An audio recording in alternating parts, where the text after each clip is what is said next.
Bienvenue dans le Craft Project, une émission de podcast produite par Métiers Rares qui propose des conversations intimes avec des artisans d'art. Un artisan d'art est un homme ou une femme qui choisit de faire apparaître de nouveaux objets sur la planète et consacre à cette tâche son corps, son âme et son esprit avec technique et poésie. Du dernier des Mohicans au néo-artisan, le Craft Project cherche à comprendre comment se construit et se vit une vie d'artisan, pour parler à nos cœurs de faiseurs, de chercheurs de sens et de rêveurs.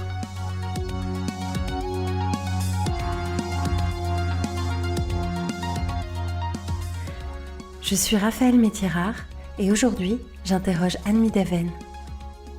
Anne Midaven a répondu à l'appel du destin qui l'a conduite à 35 ans à reprendre l'atelier de laque de son grand-père. L'atelier Midaven travaille pour les plus grandes maisons et les décorateurs connaisseurs. Anne Midaven a réuni dans son atelier une famille d'artisans d'art dont le petit dernier est arrivé il y a 15 ans. L'atelier Midaven fait partie de ces lieux qui ont subsisté dans le triangle d'or et qui en sont l'âme. Une âme de 100 ans, incarnée par une femme puissante, indépendante et conquérante. Une femme que j'ai l'honneur d'appeler mon amie et mon mentor. Bonjour Anne Midaven. Bonjour Raphaël. Qu'est-ce que vous faites dans la vie ? C'est quoi votre métier ? C'est de vivre. C'est le premier métier, c'est un métier dangereux. Vivre, c'est risquer de mourir, mais c'est aussi risquer d'être heureux. Et donc j'ai choisi d'être heureuse et de faire mon métier de laqueur. Ça veut dire quoi laqueur, pour ceux qui n'y connaissent rien ? Ça veut dire s'armer de patience, apprendre à faire une couche après l'autre, à respecter son matériau. Et dans mon domaine à moi et la façon dont je le fais, c'est manager des gens qui font ça à la perfection. L'atelier Midaven. L'atelier Midaven, l'atelier de Louis Midaven, de Jacques Midaven et de Anne Midaven. Il a été fondé quand cet atelier ? 1919, issu de la guerre de 14. On est donc totalement dans l'actualité. Et cependant, c'est un atelier du 21e siècle. Et j'espère pour longtemps. La technique de la laque, vous pouvez nous la décrire ? En quoi ça consiste ? Ça consiste en Asie en un matériau qui s'appelle la laque, qui vient du laquier ou du vernicifera. Et en Europe, on n'a pas le laquier. On n'a pas l'arbre. On n'a pas l'arbre. Donc on n'a pas l'arbre, mais on aime la laque. Et quand on est français et qu'on a une interdiction, on s'organise. Et donc, depuis le XVIIe siècle, on va faire des edzarces de laque. Et donc, les frères Martin vont créer le vernis Martin. Et puis, après 14, justement, on va créer la laque cellulosique qui va permettre de faire des grandes surfaces, qui va permettre de sécher en 24 heures. Et aujourd'hui, on va jusqu'à nos voitures en laque hydrosoluble, qui sont, à mon avis, beaucoup moins belles qu'une Rolls de 1919. Alors ma question, ça allait être comment ce métier est arrivé dans votre vie. Ça pourrait paraître évident parce que c'était l'atelier de votre grand-père, mais en fait ça n'a pas commencé tout de suite comme ça, votre vie professionnelle. Non, mais ma vie a commencé comme ça quand même. Ah oui, votre vie à vous ? Je suis née chez mon grand-père. Oui. Je ressemblais à ma grand-mère. Et donc on vivait dans un musée. Et donc je suis tombée dedans quand j'étais petite. Bien sûr, j'ai essayé de m'enfuir. Et s'enfuir, c'est être devenu chirurgien dentiste, anthropologue et d'avoir fait un autre métier, pour se dire peut-être que si on se donne à l'entreprise familiale, c'est pas par obligation mais par choix. On ne devient pas dirigeant de l'atelier Midaven parce qu'on sait rien faire d'autre. On devient dirigeant de l'atelier Midaven parce qu'on est une femme à cette époque-là de 35 ans et qu'on a choisi de se sentir bien dans ses racines. Qu'on a une petite dose d'inconscience sur le fait de gérer une entreprise avec des salariés, mais que cette dose d'inconscience vous donne la force de réussir. Donc vous avez été d'abord chirurgien dentiste. Oui, un endroit où tout le monde vient à reculons, oui. Alors qu'aujourd'hui tout le monde vient en avançant à l'atelier. Donc ça change quand même beaucoup les rapports entre les gens. Quand vous avez repris l'atelier, il y avait combien de salariés ? Alors, c'était appareil une période de crise où mon père, en 2-3 ans, avait beaucoup vieilli. Parce que c'était dans les années 92-93, et là il y a eu une vraie crise économique. Et donc, il avait dû licencier. Et de licencier, je pense qu'il en est mort. Tellement il s'est fait de soucis, du péril de voir son entreprise. Et bon. Chanel a sauvé son entreprise, puisqu'il s'est mis à faire toutes les joailleries Chanel. Toutes les boutiques de joaillerie. Voilà, toutes les boutiques de joaillerie. Les paravents de Coromandel qui décoraient les boutiques, c'est ça? Voilà. Et donc, il a fait la première, qui était dans le petit passage entre la place Vendôme et la rue du Faubourg Saint-Honoré. Et après, il a fait celle de Los Angeles, où là, il était heureux. Et il est mort juste après. Et du coup, quand j'ai repris, j'ai continué. Et ma première grande réalisation, ça a été la boutique de la place Vendôme. Chanel Vendôme. Voilà, ce qui était, pour quelqu'un qui reprenait l'atelier, un vrai challenge. Un sacré défi. Comment ils vous ont accepté, les salariés dans l'atelier, la jeune femme de 35 ans qui arrive et qui prend les commandes? Alors, pour eux, je n'étais pas là du tout la jeune femme de 35 ans qui prend les commandes. J'étais la petite fille qu'ils avaient toujours vue et dont ils n'acceptaient jamais rien. J'étais secondée par ma mère, quand même, qui était là, mais qui n'avait jamais eu de poids dans l'atelier. Et c'était une vraie difficulté. Mais j'ai très vite embauché une femme pour bien leur montrer que l'atelier, ça deviendrait une parité. Et la première femme que j'ai embauchée s'appelle Charlotte. Et Charlotte était noire. Et du coup, il y en a quelques-uns qui m'ont dit « Tu nous auras tout fait ». Voilà. Charlotte était noire et avait une petite fille de 5 ans alors qu'elle avait 19 ans. Et moi, je m'étais dit, si moi, je n'engage pas Charlotte, il n'y a personne qui engagera Charlotte. Et on a eu un parcours de vie assez intéressant. Elle était vraiment manœuvre, elle savait faire peu de choses. Elle était enduiseur à l'atelier. Bon, je pense que ça a créé la scission entre un ancien management et un nouveau management. Mais la scission, elle est nécessaire. Il est nécessaire de faire un choix. Et on est complètement chez soi que le jour où tous les gens qui travaillent avec vous, c'est vous qui les avez embauchés. Ce qui est largement le cas aujourd'hui. Vous avez une équipe... Oui, 25 ans après. Oui. 25 ans après, là, c'est sûr. Vous avez une équipe très particulière et très touchante parce que je crois que la moyenne d'âge dans la maison, c'est quoi? C'est 14 ans? Oui, alors Sophie est la dernière, elle a 15 ans de maison. Et Christophe est le premier, il a 24 ans. Quand j'ai embauché Christophe, par exemple, il sortait de boule. Et une demi-journée après, il est venu en m'apportant sa lettre de démission. Je lui ai dit, mais qu'est-ce que c'est que ça? Et bien, il m'a dit, pendant que tu es parti déjeuner, ils m'ont pris et ils m'ont accroché au porte-manteau. Il s'est fait Donc visiter. je pars. Je lui ai dit, mais si tu pars, je pars. Donc c'est hors de question. Donc on reste tous les deux. Et donc ça fait 25 ans qu'il est à l'atelier avec moi. Mais donc les débuts ont été difficiles. Mais aujourd'hui mon management est facile, c'est l'avantage de l'âge. Il y a 6 salariés, c'est ça? Alors en ce moment ils sont 5 plus moi et je pense qu'on va repasser à 6. Là. On est confortable quand on est 6. On est plus confortable après parce que très vite on a un problème de place. Oui. Et puis très vite, si vous êtes plus nombreux, tout ne passe pas entre mes yeux. Et donc, le choix de l'atelier, c'est d'être comme ça. C'est ça, ça a été un choix au point de parfois refuser des commandes pour rester à une taille maîtrisable? On n'a jamais refusé de commande. Jamais refusé de commande. Ça ne se fait pas quand on a une entreprise. Oui. On s'organise. Oui. Et je pense à Garance et Jean-Noël qui sont ceux qu'on voit le plus chez vous. Alors, c'est parce qu'ils sont au début, ils sont à l'avant en fait. Ils sont à l'avant. Après, Jean-Claude va travailler plus derrière et Sophie va être dans son petit coin. Mais Jean-Claude est là, lui, depuis... Il est rentré à 18 ans, il en a 41. Jean-Noël et Garance sont rentrés à 19 et 20 ans. Ils en ont, voilà. Donc une quarantaine. Oui. Voilà. Est-ce que vous pouvez essayer de nous décrire cet atelier parce que le lieu est important pour qu'on s'imagine? Alors, c'est dans le 17e, donc c'est mon village. Ma famille donc, est là depuis 1919. Donc, je croise tous les matins des gens avec qui je suis allée à l'école. C'est cette notion de Paris-Village que les gens comprennent. Souvent, quand vous habitez pas Paris, vous pensez que la capitale, c'est un grand truc très difficile, alors que c'est une rue où tout le monde se connaît. Ce qui permet, quand vous avez un gros camion qui arrive avec quelque chose à décharger, vous trouvez forcément quelqu'un pour vous aider aussi. On est au fond d'une cour et c'est un atelier, mais c'est surtout une maison. On passe plus de temps tous ensemble qu'on ne passe avec nos conjoints. Et même si chacun a vraiment un très grand respect pour la vie personnelle des autres. On ne s'immisce pas dans la vie des autres. mais on a notre partie de vie ensemble. Alors, je vais essayer de continuer un petit peu la description. Donc, c'est dans une cour pavée avec une grande pièce qui doit faire 20 mètres de long, avec une verrière. Oui, à peu près 100 mètres carrés. 100 mètres carrés avec une jolie verrière. Il y a des panneaux, évidemment, en lac.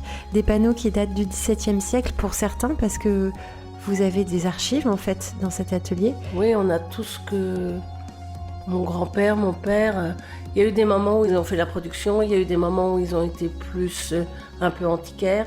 L'important pour qu'un atelier vive, c'est de savoir s'adapter au temps. Et du coup, selon les moments, il faut savoir louvoyer dans les difficultés. C'est ça qui est intéressant d'ailleurs quand on vient à l'atelier, c'est qu'à la fois on a les paravents coromandels du XVIIe siècle et des créations extrêmement contemporaines commandées par les architectes d'intérieur les plus pointus. Vous naviguez tout le temps du passé au futur. Oui, mais par exemple, un des derniers motifs qu'on a recréé pour le Salon Révélation, c'était un panneau coromandel avec des nuages. Alors il était hyper moderne parce que fait en lac noir, en outre noir, on peut dire, alors que c'est un motif très classique des paravents coromandels du XVIIe. Donc c'est revisiter son matériau et revisiter au goût d'aujourd'hui tout ce qui nous vient de cette Asie millénaire. Et vous faites vos propres collections ou vous travaillez essentiellement sur des commandes d'archi et de déco ? Essentiellement sur des commandes d'archi et déco. Et de temps en temps, on a un truc qu'on aime vraiment. Donc vous avez envie de développer ? On développe pas, on fait. Oui. C'est cette puissance fantastique d'un atelier qui est de se dire j'ai une idée pendant une nuit, le lendemain matin j'en parle et le mois d'après c'est réalisé. Oui. Et après tout le boulot c'est de le vendre. Alors vous êtes très impliqué depuis longtemps dans le secteur des métiers d'art. Comment ça s'est passé votre adoption dans cette famille-là par vos pères, vous qui étiez chirurgien dentiste, mais petite fille de Louis Médaven? Alors ça s'est passé plutôt par le côté social. Par le côté implication, je me suis très vite dit que, justement parce que j'étais chirurgien dentiste, que j'avais eu le bonheur de faire des études, que j'étais bilingue, que du coup j'étais au service de mes pairs, dans la mesure où beaucoup d'artisans n'ont pas eu ces possibilités d'études. Et partant de là, je me suis d'abord syndiquée, au syndicat de l'ameublement français, puis je suis devenue juge prud'homale pour pouvoir défendre mes pairs. Et ensuite, j'ai été représentative puisque j'étais présidente de la Confédération française des métiers d'art. Et j'ai beaucoup œuvré au niveau du crédit d'impôt métiers d'art. Donc ça, c'est dans les années 2006, le début du crédit d'impôt. Alors, vous pouvez nous expliquer le crédit d'impôt métiers d'art, en quoi ça consiste et pourquoi c'est important ? Alors, c'est quelque chose qui a été créé en juin 2006, juste après le décret Dutreil qui a créé les entreprises de patrimoine vivant. D'accord. Et quand... le ministre Dutreil a parlé d'entreprises de patrimoine vivant. C'était à une réunion de la CEMA à l'époque. L'ancien INMA, voilà. Institut National des Métiers. Et c'était le jour de mon anniversaire, donc je me suis dit c'est un décret qui est fait pour moi. et donc j'ai postulé en juillet 2006 immédiatement. Et naturellement, si mon entreprise ne rentrait pas dans la catégorie, il n'y avait pas beaucoup d'entreprises. Et du coup, ça a été une aide au métier d'art que ce crédit d'impôt qui nous a donné une possibilité de défalquer un pourcentage des salaires et au départ des frais engendrés par la création. D'accord. Comme toujours en France, quand il y a une bonne et belle idée, il y a une perversion de cette belle et bonne idée. Et la perversion a été qu'un certain nombre de cabinets extérieurs se sont fait fort d'aller chercher cet argent pour les artisans. En leur disant, moi je vais aller chercher l'argent pour vous. Et je vous prends 10% sur ce que je vous fais économiser. Entre 10 et 20. Entre 10 et 20. Voilà. Et donc ils ont grossi les dossiers. Ils sont allés chercher beaucoup d'argent. Ils ont vécu sur un pied fastueux. Et ils ont tué la poule aux œufs d'or. Donc tout à coup, il y a eu d'abord des contrôles où les gens n'ont pas compris pourquoi on leur retirait et pourquoi cet argent qu'ils pensaient avoir gagné était sujet à caution. Alors, quand on est artisan, moi, mon grand discours a été de dire cet argent, c'est de l'argent, c'est presque comme du bénéfice, puisque ça vous revient après impôt. Aujourd'hui, donc, il est limité à 30 000 € et il est uniquement sur les salaires des gens qui font de la création. Pour 30 000 euros, si vous êtes artisan, est-ce que vous ne prenez pas un peu de temps pour faire le devis ? Si sur ce devis, il vous reste 30 000 euros de bénéfices. Donc, c'est pas sorcier à faire. De faire le dossier soi-même, vous voulez dire ? Mais bien sûr. Oui. Et d'aller voir à la limite son responsable fiscal, qui est quelqu'un qui vous comprend, qui n'est pas contre vous, à partir du moment où il n'y a pas d'abus sur la question. Moi, chaque année, j'édite un livre, grâce à mon ordinateur, sur toutes les créations de l'année. Puis je mets le pourcentage de ce que les gens ont fait avec leur temps de travail. Et depuis 2006 que je fais ça, jamais je n'ai été retoquée. Et donc ça a vraiment été cette perversion qui a tué un dispositif magnifique. Parce que justement, ce dispositif, il va nous permettre de créer pour une exposition, d'aller faire des recherches et de la R&D sur de nouveaux domaines, de nouveaux matériaux, d'arriver à concevoir nos métiers ancestraux d'une façon éco-responsable. Or, tout ça, si on n'a pas d'aide, on ne peut pas s'en sortir. Non, parce que c'est du temps d'atelier qui n'est pas rémunéré par les clients. Ben voilà. Donc, ça peut être uniquement rémunéré par ça. Mais ce n'est pas fait pour rémunérer des gens qui se pensent plus intelligents que vous. Des intermédiaires. Voilà. Et donc, il va disparaître, ce crédit d'impôt ? Alors, j'espère que non. Il a été reconduit en 2017 jusqu'à 2019. Et dans le rapport UP qui a été publié récemment, qu'est-ce qu'il en a été dit ? Pour l'instant, on n'est pas supprimé. D'accord. Voilà. Donc, ça va être un petit combat pour le début, septembre, octobre, novembre, pendant la loi rectificative des impôts. Et vous êtes toujours au front, là, sur ce combat-là ? Oh, je peux me réveiller facilement. Je peux me réveiller dans la mesure où je m'occupe à pas mal de choses au niveau de mon syndicat, qui est le syndicat de l'ameublement français, et que ce combat, on le mène avec Martin Pietri de la Maison Taillarda. Et donc, on est assez impliqués tous les deux, justement, là-dessus, en se disant que c'est pas pour nous qu'on est impliqués, mais c'est pour nous tous, on va dire. Et on n'en tire pas plus de bénéfices que les autres, mais que ça nous paraît tellement important pour la création et la reconnaissance de nos métiers. Puisque on ne met pas en doute en France l'impôt recherche, le crédit d'impôt recherche. Bien sûr, nos techniques de pointe sont quelque chose de très important pour la France, mais les métiers d'art ne sont-ils pas l'essence même de ce qui ne sert à rien, mais qui est indispensable ? Et vous êtes inquiète pour l'avenir des métiers d'art, vous qui le connaissez bien, ce secteur ? On est toujours inquiet, mais on est toujours optimiste quand même. C'est un secteur qui peut ne survivre que dans l'excellence, qui ne survivra pour l'instant que grâce à l'étranger, et qui, malgré tout, véhicule tout le rêve de la France. Justement, vous dites ça parce que vous, votre chiffre d'affaires, il est fait pour 90% à l'export, c'est ça ? Oui, direct ou indirect, puisque c'est pour des clients étrangers. Mais c'est une de mes aspirations, c'est d'arriver à se dire on aimerait que les Français aient envie à nouveau de ce luxe qui leur appartient. Et là, je suis très très contente parce que pour le Salon Révélation, j'ai fait une création qui était 3 petites tables et je les ai vendues à un Français. Que vous avez rencontré sur le salon ? Que j'ai rencontré sur le salon, qui a pris un peu de temps pour réfléchir et qui m'a dit qu'il ne voyait pas comment il pourrait vivre sans. Et il a acheté les 3 ? C'était la question la dernière fois qu'on en a parlé. Il a acheté les 3. Ah, vous êtes une bonne vendeuse, Anne. Voilà. Il a acheté les 3 et je pense qu'il sera très heureux avec. Voilà. Et vous faites quel chiffre d'affaires aujourd'hui ? On fait entre 500 et 600 000. D'accord.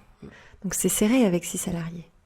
C'est très serré, mais c'est l'idée de l'atelier. L'idée de l'atelier, c'est de bien travailler, de chacun en vivre, de respecter la plupart du temps, sauf quand on a un vrai besoin, mais c'est de respecter les 35 heures, d'avoir une qualité de vie, de mettre en pratique toutes les idées que je peux avoir philosophiques, et de se dire que on dessine bien et on crée des belles œuvres quand on est heureux, et non pas si on est harcelé au travail.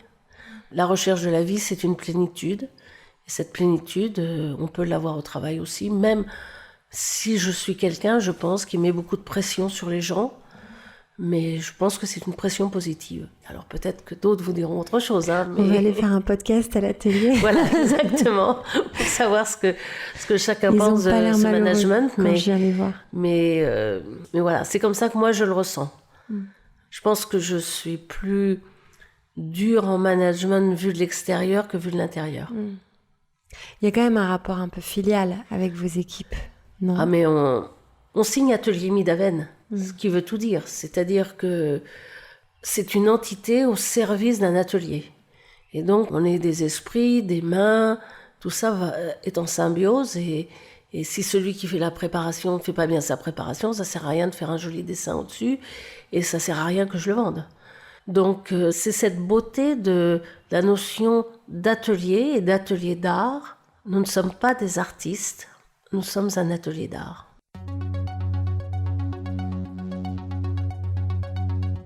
Alors justement, c'est qui vos clients, les clients finaux ? Qui a des œuvres de l'atelier Midaven chez lui ? Les gens qui ont des intérieurs très différents des nôtres. Oui. Nous, on crée des objets, des meubles ou des boiseries pour des pièces qui n'existent pas dans nos appartements. Dans des volumes qu'on n'imagine pas. Dans des rêves. Moi, je vends du rêve. Et nos clients sont les grands de ce monde, qui ont forcément des moyens, mais sans eux, tous nos petits métiers n'existeraient plus. Bien sûr.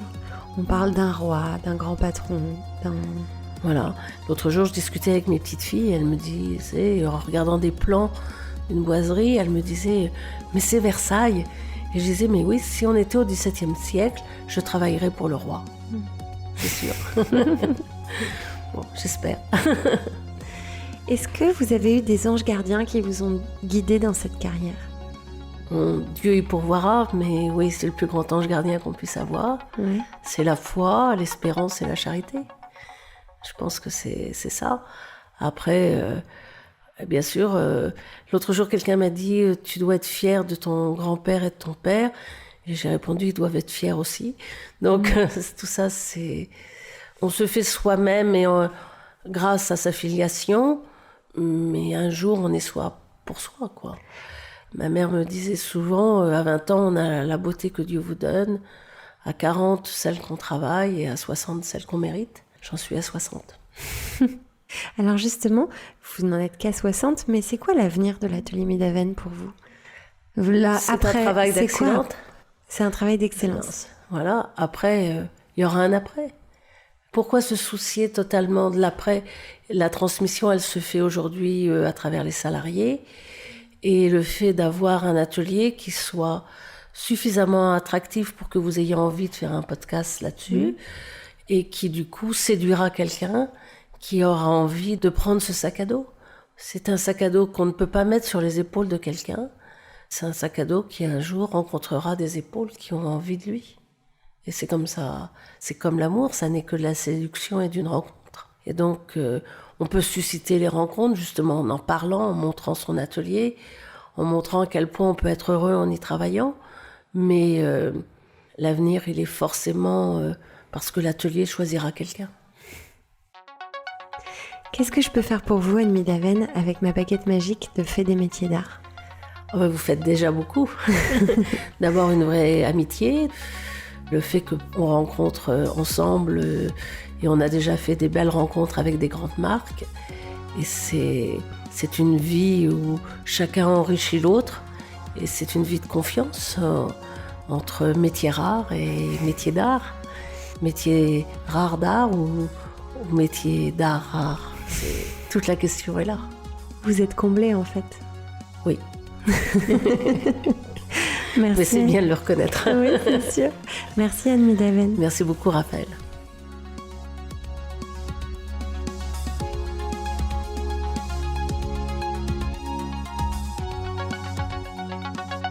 Métiers Rares est un studio de craft thinking. Le jour, Métiers Rares imagine et bâtit des ponts entre les métiers d'art et les marques. La nuit, Métiers Rares produit des podcasts qui célèbrent l'excellence et la créativité des humains. Si vous avez aimé ce podcast, dites-le nous avec 5 étoiles. Abonnez-vous, parlez de nous. Suivez-nous sur Instagram @Métiers Rares. Suivez-moi sur Instagram @Raphaël Métiers Rares. Cet épisode du Craft Project a été copiloté par Pierre Salagnac. La signature musicale a été créée par Velvet Stairs. Je remercie Philippe Calvérac pour le montage minutieux et le mixage exigeant.